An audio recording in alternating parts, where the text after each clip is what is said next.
स्वागत है बच्चों हिंदी साहित्य की कक्षा में। बच्चों, आज हम सूर्यकांत त्रिपाठी निराला जी की जो कविताएं अपने पद्यभाग में संकलित हैं उसके प्रश्नोत्तर पर चर्चा करेंगे। परीक्षा के पाठ्यक्रम को मद्देनजर रखते हुए परीक्षा में किस तरह के प्रश्नों को पूछा जाएगा, उन सभी प्रश्नों को समावेश करने का मैंने प्रयास किया है। आइए बच्चों, अब हम देखते हैं पहला प्रश्न। सूर्यकांत त्रिपाठी निराला जी का जन्म वर्ष बताइए, अर्थात निराला जी का जन्म कौन से वर्ष में हुआ।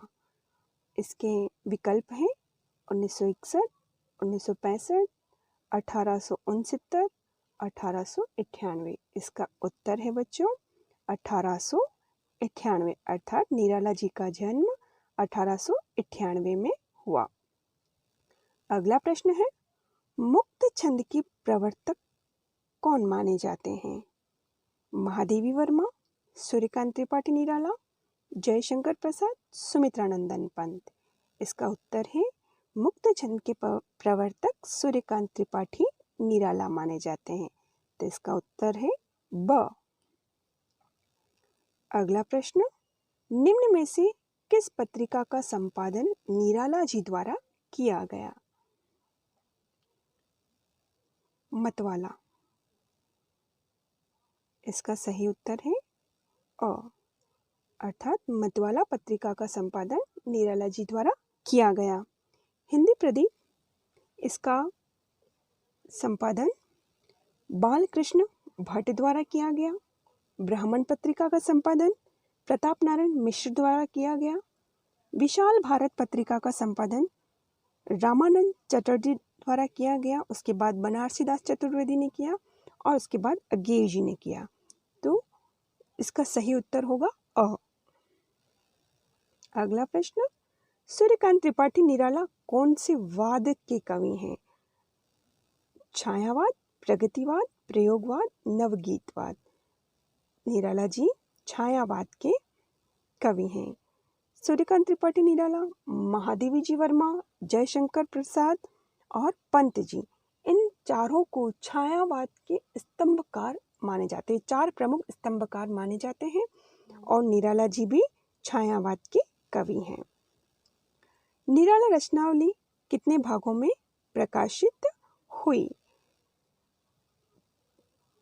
अ 5, ब 6, स है 9 और द है 8। इसका सही उत्तर है द। निराला रचनावली 8 भागों में प्रकाशित हुई। प्रश्न नंबर 6, जूही की कली कविता निराला जी द्वारा कौन से वर्ष में लिखी गई। इसके विकल्प हैं अ 1961, ब 1916, स 1918 और द 1920।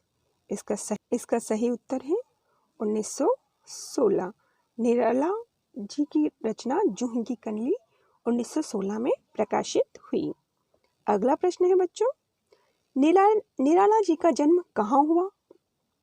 इसके विकल्प हैं बंगाल में मेदिनीपुर जिले के महिषादल गांव में, गढ़गोला उन्नाव उत्तर प्रदेश में, कुशीनगर उत्तर प्रदेश में और बलिया जिले के चकिया गांव में। तो इसका सही उत्तर है अ।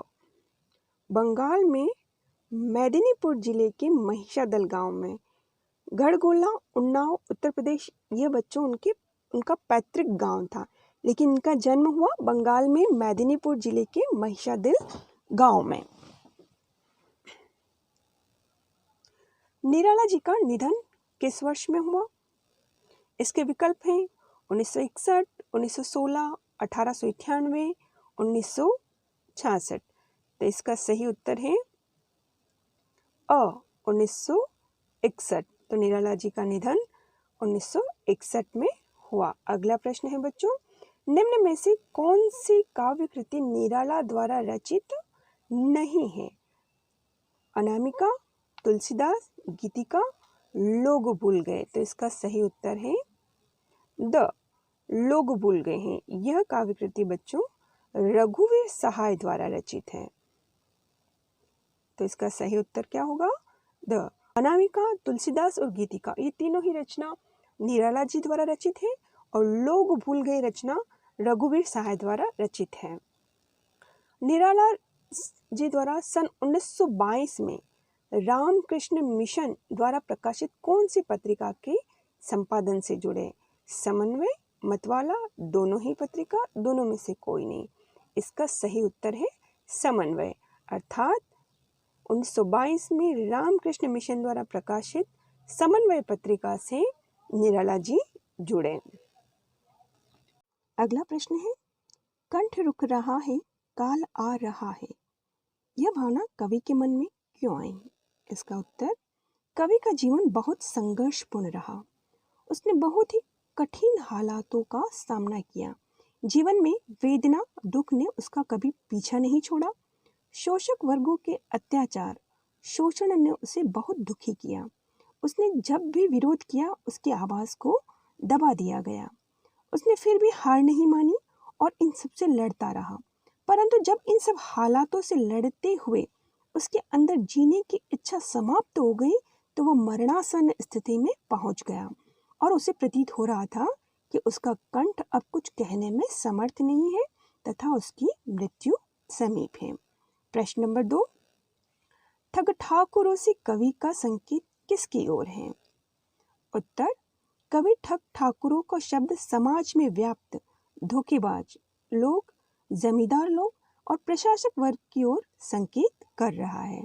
उसके अनुसार इस प्रकार के लोग समाज में फैले हुए हैं। इनका निशाना गरीब, किसान और मजदूर वर्ग है। ये लगातार उनका शोषण करते हैं और उनका जीवन नारकीय बनाए हुए हैं। ये सामंती वर्ग के प्रतिनिधि हैं जिसका उद्देश्य किसानों और मजदूरों का खून चूसना है। प्रश्न नंबर 3, जल उठो फिर सींचने को, इस पंक्ति का भाव सौंदर्य स्पष्ट कीजिए। उत्तर, यह पंक्ति निराशा और दुख से उबरने की प्रेरणा देती है। कवि के अनुसार मनुष्य को निराशा और दुख से उबरने के लिए एक बार फिर से प्रयत्नशील होना चाहिए।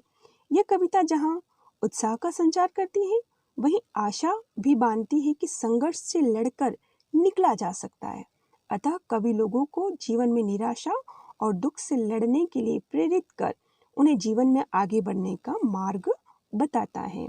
प्रश्न नंबर 4, प्रस्तुत कविता दुख और निराशा से लड़ने की शक्ति देती है, स्पष्ट कीजिए।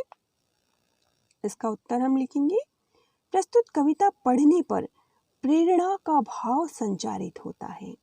कवि के अनुसार आज का समय दुख और निराशा से युक्त है। जीवन कठिन और संघर्षपूर्ण हो गया है।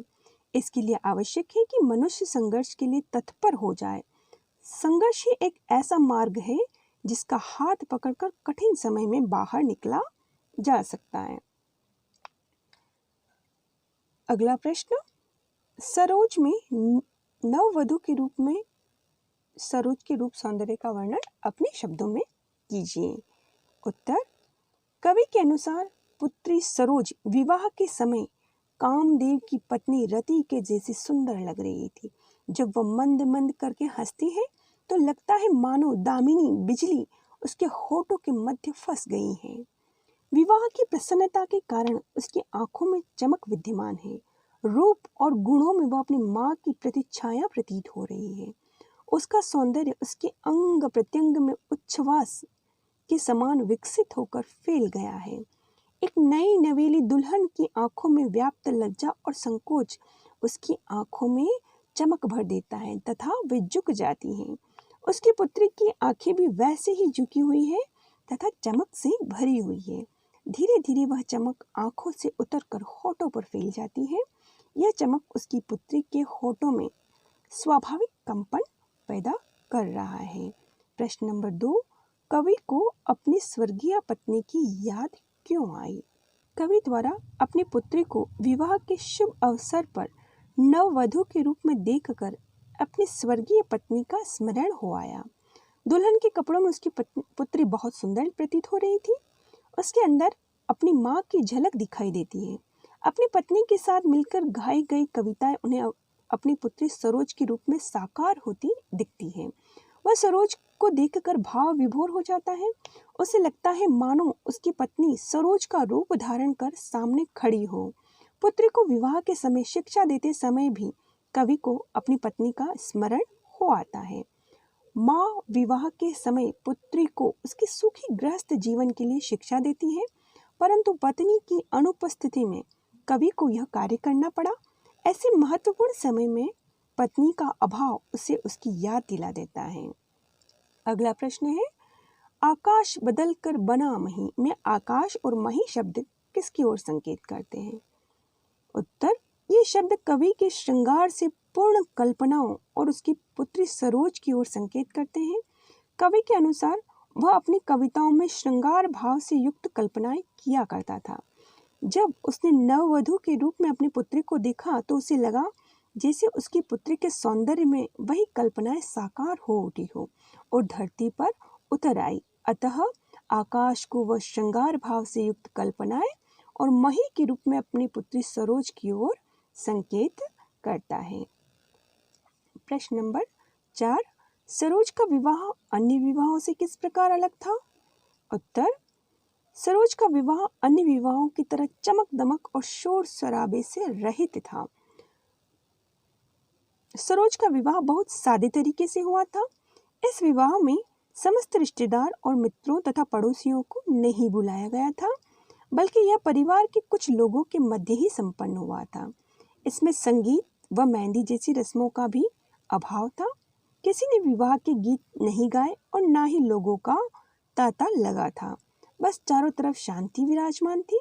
यह विवाह इसी शांति के मध्य हुआ था। माँ के अभाव में कवि ने ही माँ की जिम्मेदारी को भी निभाया तथा उसे कुल संबंधी नसीहतें दी। 5, शकुंतला के प्रसंग के माध्यम से कवि क्या संकेत करना चाहता है? उत्तर, शकुंतला कालिदास की एक पात्र थी जिसने कवि कालिदास की कृति अभिज्ञान शाकुंतलम को लोगों के हृदय में सदा के लिए अमर कर दिया। शकुंतला ऋषि विश्वामित्र और अप्सरा मेनका की पुत्री थी। मेनका शकुंतला को जन्म देकर तुरंत स्वर्ग चली जाती है। जंगल में अकेली नवजात शिशु को देखकर कर्ण ऋषि को दया आ जाती है और वह इसे अपने साथ ले आए। उन्होंने शकुंतला का लालन पालन किया तथा पिता व माता की समस्त भूमिकाएं निभाई। पुत्री की विदाई में कर्ण ने भाव विभोर होकर विलाप किया। शकुंतला की भांति ही सरोज की माता उसके बाल्यकाल में ही छोड़कर चली गई थी, अर्थात उनका निधन हो जाता है। उसका लालन पालन उसके ननिहाल में किया गया। वह बच्ची माता पिता के प्रेम से वंचित रही। कर्ण ऋषि के समान सूर्यकांत निराला जी ने सरोज के सयाने होने पर उसका विवाह कर दिया। सरोज की विदाई में निराला जी ने बहुत विलाप किया, मातृत्व के समस्त कर्तव्य निभाए। अतः निराला जी शकुंतला के माध्यम से अपनी पुत्री सरोज की ओर संकेत करते हैं। प्रश्न नंबर 5, वह लता वहीं की जहाँ कली तू खिली पंक्ति के द्वारा किस प्रसंग को उद्घाटित किया गया है? इसका उत्तर हम लिखेंगे। कवि निराला जी इस पंक्ति के माध्यम से सरोज के लालन पालन के प्रसंग को उद्घाटित करते हैं। उनकी पत्नी मनोहारी जी के निधन के बाद उनकी पुत्री का लालन पालन उसके नाना नानी द्वारा किया गया। पहले मनोहारी लता के रूप में वहीं विकसित हुई थी, अर्थात मनोहारी जी का जन्म भी वहीं हुआ और अपने माता पिता की देखरेख में बड़ी हुई।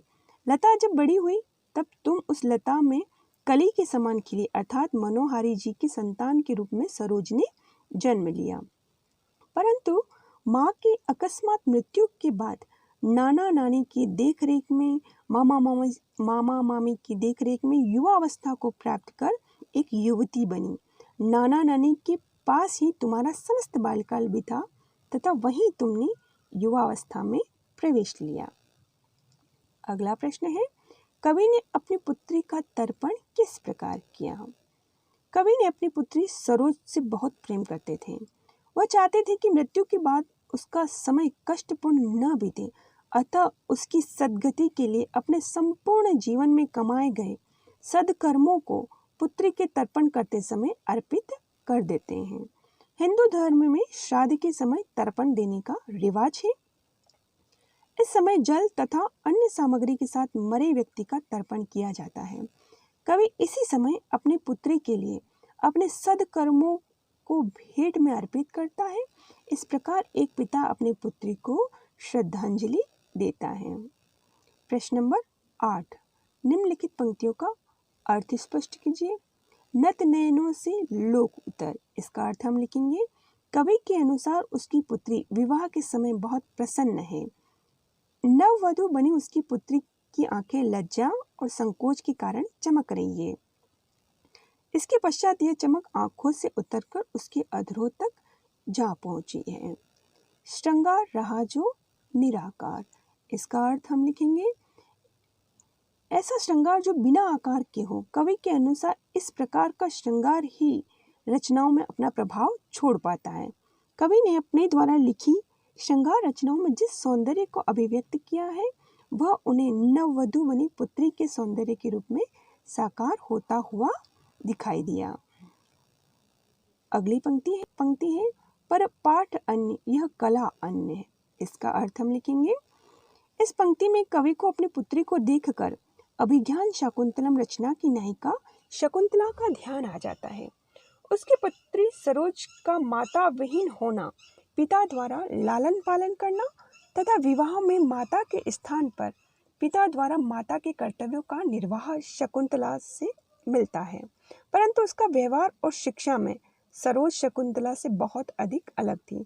वह कहता है कि यह पाठ अलग है, परंतु कहीं पर यह मिलता भी है और कहीं अन्य विषयों पर यह बिल्कुल अलग भी है।